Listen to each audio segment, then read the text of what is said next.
Formula को देखेंगे, इसको बेसिक से बताएंगे कि ये बनता कैसे है, किस प्रकार का इसका निर्माण होता है। देखेंगे यहाँ पर a प्लस बी के घात 3 में है, तो यहाँ 3 बार गुना है, तो इसका करेंगे a प्लस बी, फिर करेंगे a प्लस बी गुना a प्लस बी। ये 3 बार है तो 3 बार इसको लिख दिए, 1 2 3 3 बार लिख दिए। अब तीनों को आपस में गुना करेंगे। पहले इन दोनों का कर लेते हैं। a गुना a क्या होता है, a गुना a। अब a का b के साथ तो a गुना b। अब b का a के साथ गुना तो b गुना a धन। अब b के साथ b का गुना, b के साथ b का गुना तो क्या होगा, b गुना b। इस प्रकार से बनेगा। इसको रख देते हैं कोष्टक में, क्योंकि ये सामने वाला भी गुना नहीं हुआ है। इस प्रकार से इसको रख देते हैं a गुना a। ये गुना इस प्रकार से भी होता है, इस प्रकार से गुना, ताकि आपको ज़्यादा समझ में आए। ये गुना होगा तो क्या होता है, a गुना a। अगर बेस आधार समान हो, a गुना x के घात m गुना x के घात n, अगर आधार समान हो तो उसके घातें जुड़ जाती है, m धन n जुड़ जाती है। तो यहाँ पर क्या होगा, a में एक घात 1 है, a में घात 1 है, तो क्या होगा 1 प्लस 1 जुड़ जाएगा वो।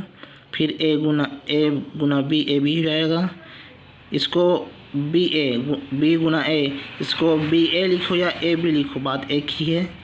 अब यहाँ पर b गुना a, इसमें भी बताया था, यहाँ पर b के घात में 1 है और गुना b के घात में भी 1 है, तो ये क्या होगा, b 1 धन 1 हो जाएगा इसके अनुसार। तो यहाँ पर b 1 धन 1, इस प्रकार से ये हो जाएगा। अब ये a धन b का a धन b, इस प्रकार क्या होगा, a के घात 2 हो जाएगा, a b हो जाएगा, a b। यहाँ पर a b 1 2 है तो इसको जोड़ देते हैं, 2 बजाएगा। अब b के घात 1 धन 1 तो 2 हो जाएगा। ये जुड़ गया, दोनों जुड़ा, a प्लस b। इस प्रकार ये बना। अब इनके साथ गुना होगा, या इससे इधर करो या इधर से गुना करो, दोनों एक ही बात है। तो करते हैं हम, यहीं से गुना कर देते हैं, यहीं से a का वर्ग गुना a वर्ग गुना a धन a का इसके साथ, अब b के साथ, तो a वर्ग गुना b धन। अब 2ab का गुना a के साथ, तो 2ab गुना a धन। अब इसका b के साथ, तो 2ab गुना आएगा, धन नहीं आएगा, गुना आएगा b। इस प्रकार से अब बचा क्या, ये b वर्ग।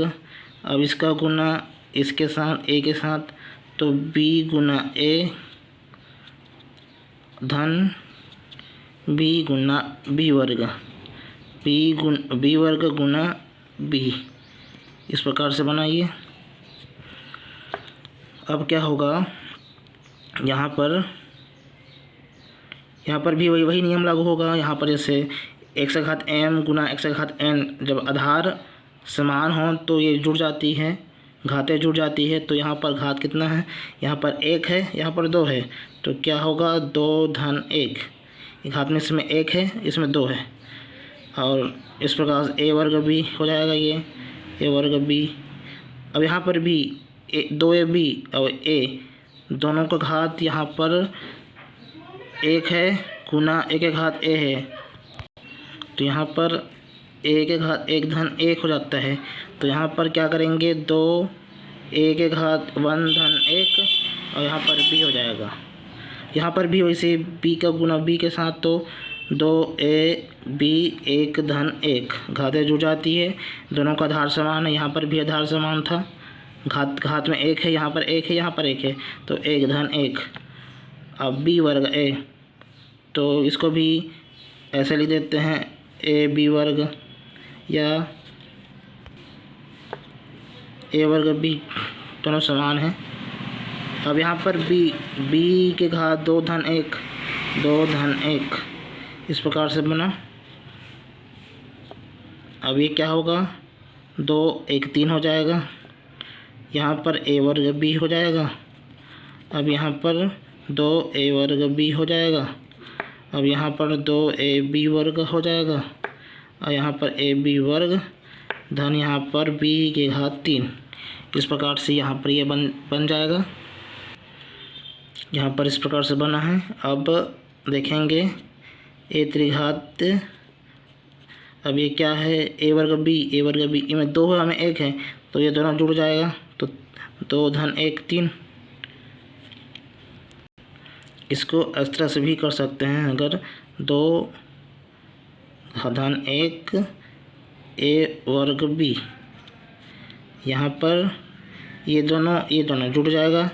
तो क्या होगा, 2 धन 1 a b वर्ग धन b के घात 3, ये वाला, ये दोनों का ये बनेगा, ये दोनों का ये बनेगा।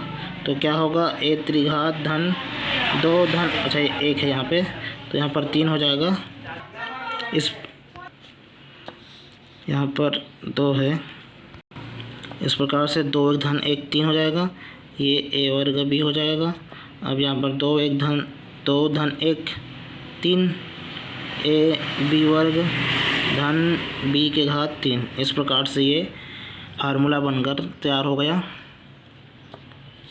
यहाँ से फार्मूला है ये, यहाँ पर लिख सकते हो a धन b घात 3। इस प्रकार से बन जाएगा। इसका सेकंड एक प्रकार और लिखते हैं, एक प्रकार सेकंड और क्या कर सकते हैं, यहाँ पर लिखते हैं कि 3 को कॉमन ले लेते हैं और लिख देते हैं a वर्ग b धन a b वर्ग। इस प्रकार से भी लिख देते हैं, दोनों अर्थ सेम है। यहाँ पर 3 को कॉमन ले लिया गया है और इसमें कॉमन नहीं लिया गया है, तो दोनों फार्मूला उपयोग होता है, एक ही फार्मूला है। इस प्रकार से आपको समझ आ गया होगा।